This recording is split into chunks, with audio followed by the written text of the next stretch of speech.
Welcome to Storytime for Kids. Today's story is The Gruffalo's Child. It's written by Julia Donaldson and illustrated by Axel Scheffler.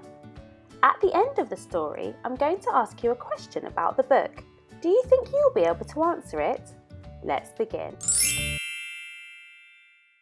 The Gruffalo said, "No Gruffalo should ever set foot in the deep dark wood." "Why not? Why not?"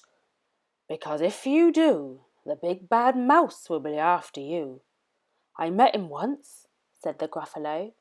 "I met him a long, long time ago." "What does he look like? Tell us, Dad. Is he terribly big and terribly bad?" "I can't quite remember," the Gruffalo said. Then he thought for a minute and scratched his head. "The big bad mouse is terribly strong, and his scaly tail is terribly long. His eyes are like pools of terrible fire, and his terrible whiskers are tougher than wire." One snowy night when the Gruffalo snored, the Gruffalo's child was feeling bored. The Gruffalo's child was feeling brave, so she tiptoed out of the Gruffalo cave. The snow fell fast and the wind blew wild. Into the wood went the Gruffalo's child. "Aha! Aho! A trail in the snow! Whose is this trail and where does it go?" A tail poked out of a log pile house. Could this be the tail of the big bad mouse? Out slid the creature. His eyes were small, and he didn't have whiskers. No, none at all. "You're not the mouse?" "Not I," said the snake. "He's down by the lake eating Gruffalo cake." The snow fell fast and the wind blew wild. "I'm not scared," said the Gruffalo's child. "Aha! Aho! Marks in the snow. Whose are these claw marks and where do they go?"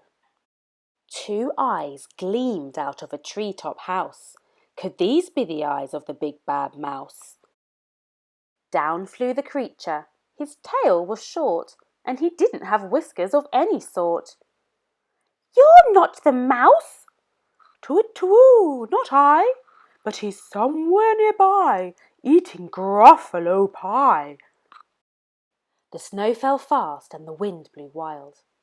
"I'm not scared," said the Gruffalo's child. "Aha! Aho! A track in the snow. Whose is this track and where does it go?"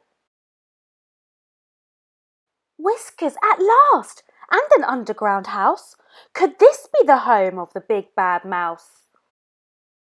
Out slunk the creature. His eyes weren't fiery. His tail wasn't scaly. His whiskers weren't wiry. "You're not the mouse?" "Oh no, not me. He's under a tree drinking Gruffalo tea." "It's all a trick," said the Gruffalo's child, as she sat on a stump where the snow lay piled. "I don't believe in the big bad mouse. But here comes a little one out of his house. Not big, not bad, but a mouse at least. You'll taste good as a midnight feast." "Wait," said the mouse. "Before you eat, there's a friend of mine that you ought to meet. If you'll let me hop onto a hazel twig, I'll beckon my friend so bad and big." The Gruffalo's child unclenched her fist. "The big bad mouse! So he does exist!" The mouse hopped into the hazel tree. He beckoned, then said, "Just wait and see." Out came the moon. It was bright and round. A terrible shadow fell onto the ground. "Who is this creature so big, bad and strong? His tail and his whiskers are terribly long. His ears are enormous, and over his shoulder he carries a nut as big as a boulder." "The big bad mouse!" yelled the Gruffalo's child. The mouse jumped down from the twig and smiled. "Aha! Aho! Prints in the snow. Whose are these footprints? Where do they go?"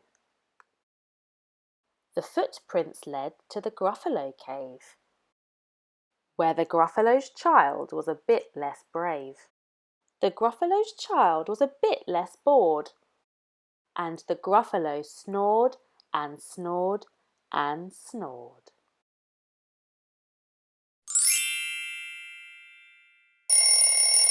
It's question time! Think about the story and see if you can answer this question. Which animal lived in the treetop house? That's right! It was the owl! If you enjoyed this story, like and subscribe to our channel. We have loads more of your favourite books read aloud. Can't wait to see you at our next Storytime for Kids.